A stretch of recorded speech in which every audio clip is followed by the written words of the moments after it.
Welcome to Work Unscripted. I'm your host, Marlo Lyons. I'm here to toss aside the corporate scripts for unfiltered truths.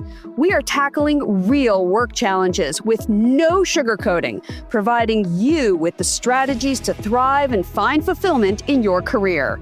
It's time to turn the page. It's time to be unscripted. Hey everyone, welcome back to Work Unscripted, the podcast where we say what your manager won't. Today's episode, it's a little different. We're talking about 5 things no one tells you about your job, but you really need to know. These aren't productivity hacks or things you'll find in HR trainings or onboarding guides. They're the unspoken truths that separate people who get by from people who get ahead and stay ahead. Yes, these can change your entire trajectory of your career. So here we go. Number 1. Your boss is always watching, so make them look good. You might think your boss is too busy to notice your work, but trust me, they're noticing more than you think. Your attitude in meetings, how you respond to feedback, whether you deliver when no one's following up, how you talk about the team behind closed doors, all of it. Here's the truth. Your job is to make your boss's job easier. If you make your boss look good, and if they trust you and rely on you and see you as a safe pair of hands, you become indispensable. Now, that doesn't mean sucking up or kissing you-know-what. No, it means anticipating their needs before they ask, keeping them in the loop without being prompted, offering solutions instead of just surfacing problems, and owning deliverables end to end.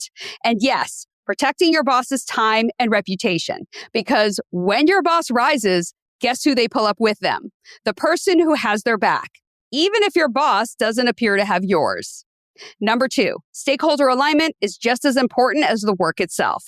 You can do brilliant work, but if the right people aren't aligned with what you're doing, your project can crash and your reputation can take a hit with it.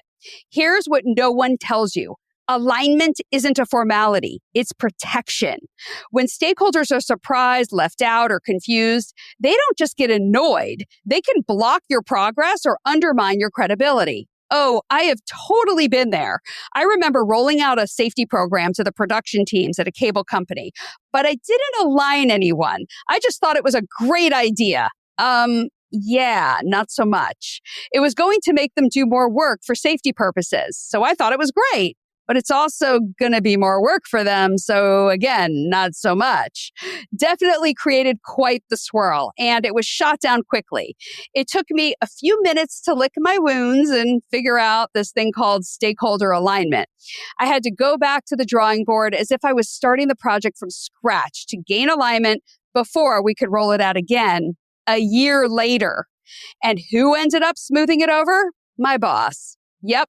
I didn't make my boss look good, and I added to her plate. Learnings early in my career. So how do you master alignment? Start early. Before you build a program or a presentation, check in. Ask for input. Name your stakeholders. Who has influence? Who has insight? And who could block this later? Update them often.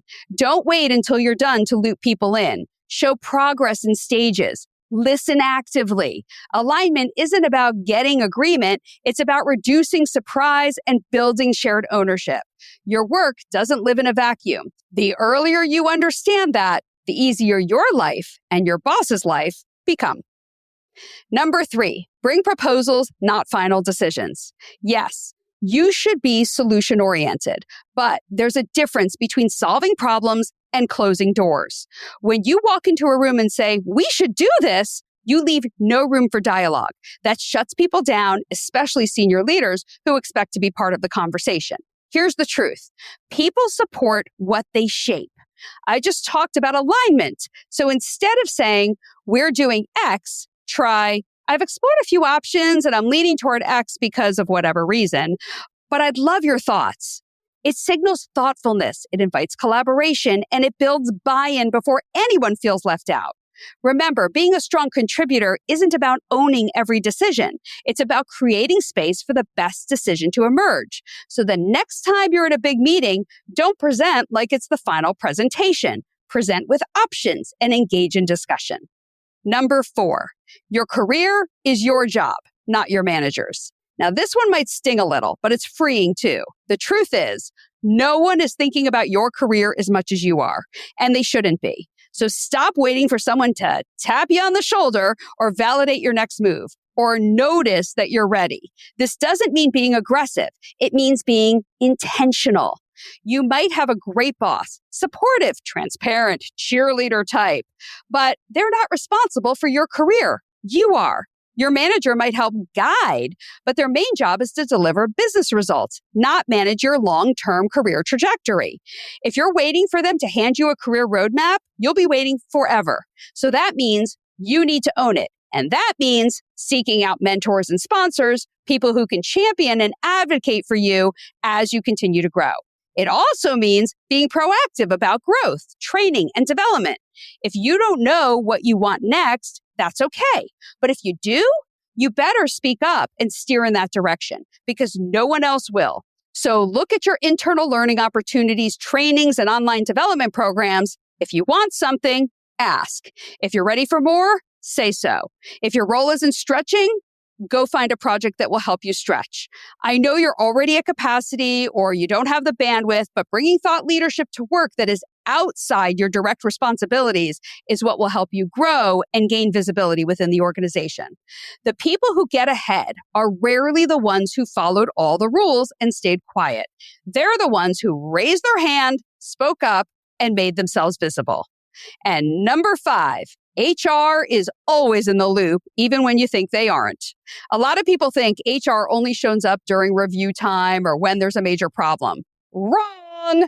Here's the truth. Your manager is talking to HR about you all the time. They're flagging issues, asking for guidance, discussing your growth or lack of it, and documenting things, often before you're even aware there's a concern. Also, that confidential conversation that you had with your manager, it's probably not staying in that room. Why does all this matter? Because you can't coast, hide, or assume things are fine just because no one's giving you feedback. HR sees patterns. They see risk. They track tone, behavior, and consistency over time. So if you're struggling, leaning out, aka actively disengaging like 17% of the workforce these days, or acting out of alignment with company culture, don't assume you're flying under the radar. You're not. You just haven't been talked to, or worse, fired yet. So let's recap the 5 things no one tells you, but you really need to know. Your boss is always watching. Know that and make them look good. Stakeholder alignment protects your work and your reputation. Bring proposals, not final decisions. Collaboration builds buy-in. Your career is your job. Stop waiting for a plan. And HR knows more than you think. Don't assume silence means safety. This is the real stuff, the backstage pass. Work is political, emotional, strategic. And the earlier you understand that, the faster you rise. So consider this your inside track.